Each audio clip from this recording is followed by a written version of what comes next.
winnable presidential race. The Republican Party has a serious messaging problem. I think our messaging has not been very strong. The messaging was bad. Messaging.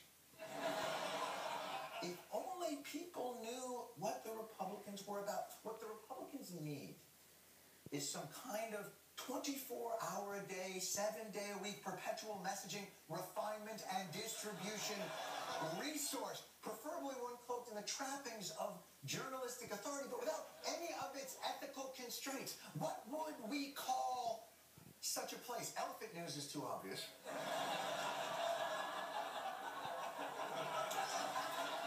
Insane clown posse is already taken.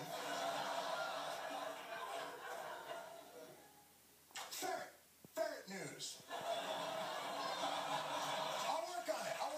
So, the Republicans lost, not because of the poor quality of their ideas or their general reluctance to help govern when they're not in total command, or the rapidly approaching death of a great deal of their voting base. No. A messaging problem, which means there's but one man who can save the Republican Party now. Frank Luntz joins me now. Frank Luntz! Republican Batman. The famed Republican spin doctor credited with such masterful messaging coups as calling relaxed pollution standards clear skies now, calling the estate tax the death tax, and making universal health care coverage sound like a sandwich. The language that you used before, you're calling it a public option, which is what the White House calls it.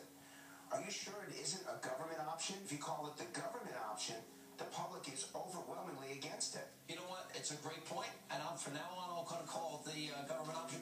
Hey, thanks a lot, Frank. I'm going to call healthcare. I'm going to call it the government option because I don't want people to have healthcare. Thank you. I appreciate you telling me how to everybody over. Thanks a lot. And while that type of Orwellian sleight of tongue has traditionally been performed in a more catacombs-like environment or underneath a volcano, the good people at Ferret News believe in transparency. So let's fix that messaging. We'll start with rebranding the Orwellian process itself. You know all about words and messaging and how to do it, Frank. So let's talk about the number one thing, the language errors that you have pointed out versus adjustments. You see? It's language errors. You have to adjust your language errors. You know, I think the Church of Scientology they want their deliberately obfuscating words back.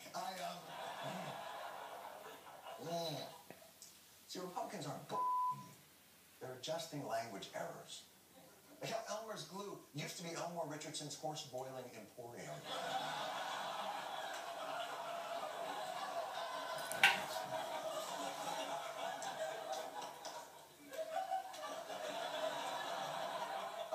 So the Republican Party is at stake. Error me and adjust it.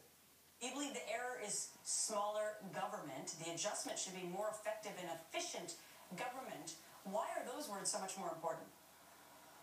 Because the American people don't care what the size of government is. You see, Gretchen, if you say you want smaller government, the electorate rejects it. But if you say you want the government to function more efficiently, the electorate likes it, even though that's clearly not what you believe. It's the power of language. That's why this is called a beard and not a chin-faking face pube. I like this game. Let's play. Well, first of all, to be fair, it would be curlier at that. Let's play more error and adjustment. The error is controlling growth of Medicare and Social Security. The adjustment is save and strengthen entitlements. I guess that just sounds better, doesn't it? It does sound better. Save and strengthen does sound better than the Republicans' actual plan for entitlements, which would cut them, which sounds You know, this is the kind of messaging strategy that the Republicans have had in place for years. Maybe this strategy is starting to have diminishing returns. Maybe Republicans have hit peak Luntz. That their seemingly endless reserve of wordipulations has run its course. Is there another way Republicans can regain their competitive advantage? It's time for a new Republican Party that talks like adults. Yes.